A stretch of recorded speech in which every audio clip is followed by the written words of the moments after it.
Good afternoon, everybody. Welcome into Watch Me Wednesday. Today, it is the third in my tutorial in my log cabin quilt block series. Today, I'm going to teach you how to make the curvy log cabin block. And it's really fun. There's not a lot of accuracy when it comes to the cutting part. The accuracy comes in the trim down.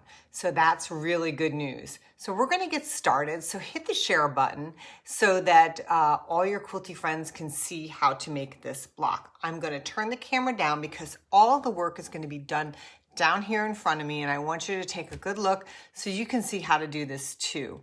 And I will be putting links above me if you're on Facebook for some of the things that you're seeing here, and below me if you're on YouTube. So let me turn the camera down and we'll get going. So you can see I have a block, or well, 4 blocks already made over there, along with my strips, and I have my ruler in place too.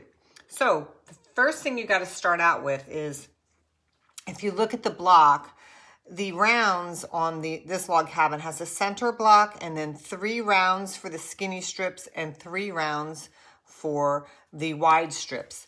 The wide strips need to be cut at 1 3/4 inches wide. The skinny strips need to be cut at 1 1/2 inches. And again, if it's a little bigger on either end, doesn't matter, but just shouldn't be smaller than those measurements. So I have my strips cut here, and I actually chain piece them. So here's my 1 1/2 inch strips and my 1 3/4 inch strips. So I'm going to take you through the process and how you use this Creative Grids. This is the 6-inch Curvy Log Cabin trim tool. Okay. So the first thing you're going to start out with is the very center block. This needs to be cut down to exactly 1 1/2 inches square. That will be the dead center of the log cabin block. The next thing you're going to do, and what I do, I'll show you what I do. I take a long strip. You can take scraps and whatnot, but I take the long strip, and I have a bunch of these little blocks cut, and I just line them up edge to edge. So let me open this out. So this is the length, the width of the fabric. So this is a 42-inch strip. I just line them up here and I start feeding it through my sewing machine. So I'm going to sew at 1/4 inch from the seam here. And I leave a space in between so that I can trim it apart.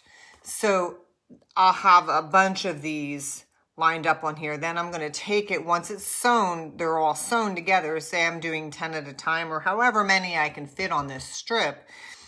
Once they're all sewn to the strip, I take it to the ironing board, and then I press it, and I press it towards the big strip.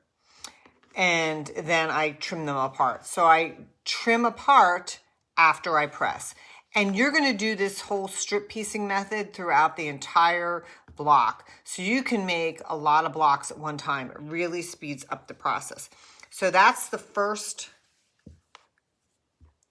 block you have is that. So you're going to sew, once you've got them trimmed down, you're going to have your wide piece on the one side, and you will have your 1 1/2 inch piece on the other. Now, all you're going to do is make the edges even, so then you can add the next.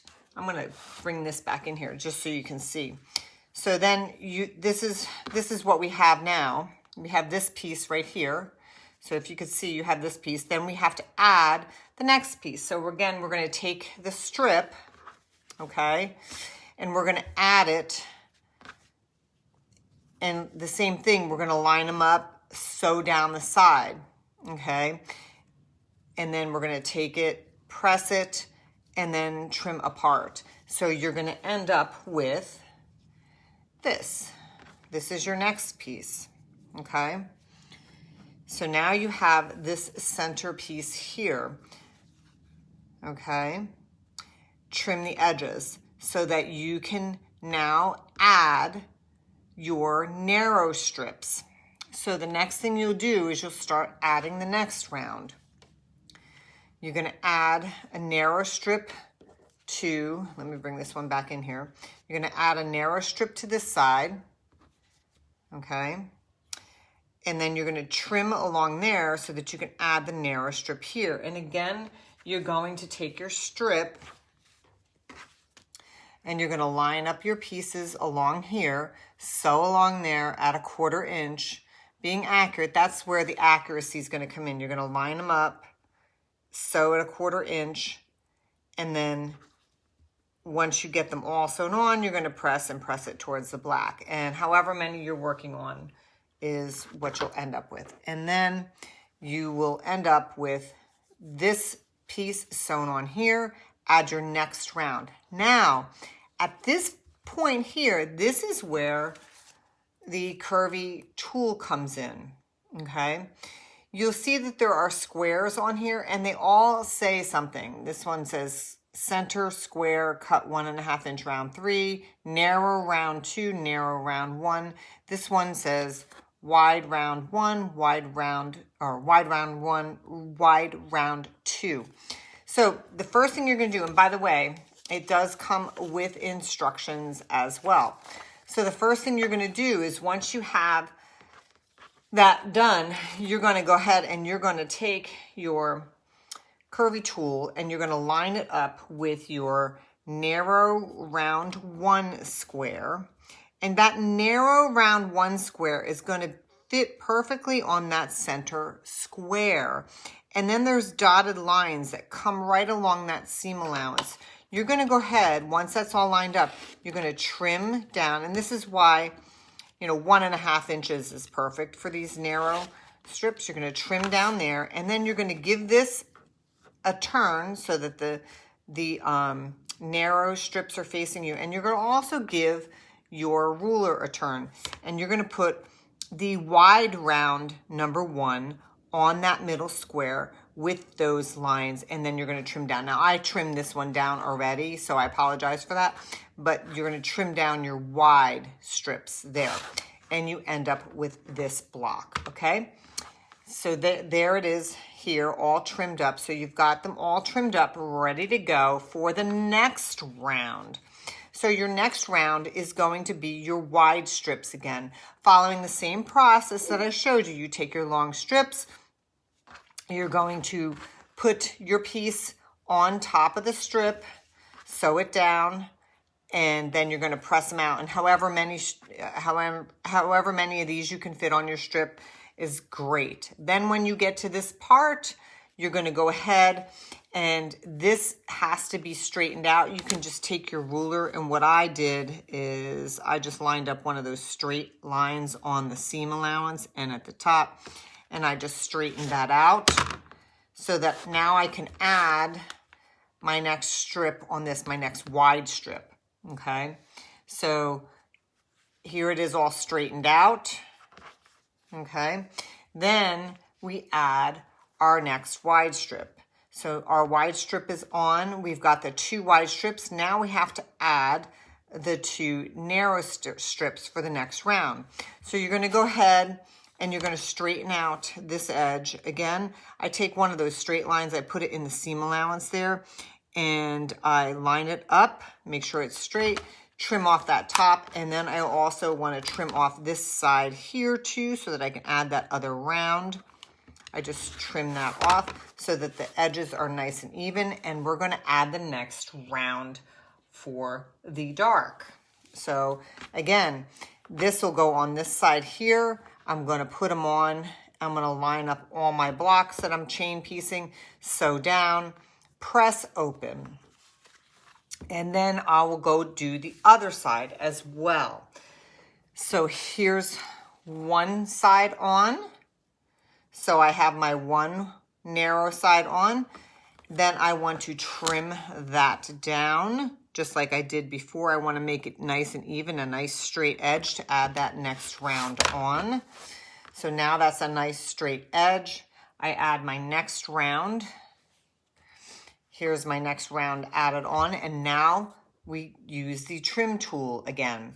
So again, we're going to turn it so that the narrow sides are up. We're going to take narrow round 2, the square that says narrow round 2, add or make those lines, those dotted lines in that square fall right in that circle, and all those lines are going to be nestled into those seam allowances. You're going to go ahead and trim the right side and the top, and you're going to turn that around. You're going to turn your ruler around, and you're going to nestle that wide round number 2 square back into that center square and have those dark lines in those seam allowances, and you will trim down your wide strips to get this block. So here they are, nice and trimmed down, okay? Then once they're trimmed down, we're going to add on our next rounds. So our next rounds are going to be the wide strips again. So just like we did before, you're going to add your wide strips, trimming down to make a straight edge, adding your other wide strip. Then once we're here, then you have to trim down that edge to add that narrow piece on that side and the narrow piece on this side. And I'm just lining up the seam allowance and the edge of that black block. And so now they are nice and wide enough, or nice and straight, to add those next pieces on. So we've got it all trimmed up, ready to go. And then we add on the last round. So we add on one side, then we add on the other side, and now we're going to do our final trim down. So we're going to take our curvy ruler and we're going to put narrow round 3, center square, narrow round 3 is going to fall right in that center block, lining it up, and we're going to take it and we're going to trim down our sides. And then it's going to stay there, but if you have a turning mat, you can do that. I'm just going to turn this around. That center square is going to stay right where it is, that center square round 3, because we just cut those edges. We're trimming this down to a 6.5 or 6-inch finished block. I'm trimming this down.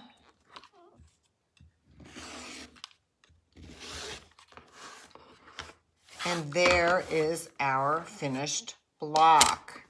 So again, here's what it's going to look like when you're done. You can do all kinds of stuff with this. So you can do like a half block, and you can do, you know, you can play with this. I want to, when I actually finish this quilt, I'd like to do almost like a rainbow quilt. This almost kind of looks like a pumpkin with the black and the orange. But you can see when you add them, continue adding them on, you get different designs. This is what, if you do all 4 blacks together, it will eventually look like. You get this look, and then you can play with this. It's just going to be so cool when you're done with it. But that's how you use this tool, and it's just another variation on your log cabin block. So let me turn you back up so you can see me. So I hope you enjoyed that tutorial. I am going to put a link in above again where you can purchase this. I do not carry this in stock, so it's just something that I don't carry. But I'm going to put a link where you can get it, and all you need are 1.5-inch strips and 1 3/4-inch strips, and you can have so much fun doing it. So join me for one last series of this log cabin block next week, a totally different way. I will see you then. Thanks for joining me. Happy quilting, everybody. Bye-bye.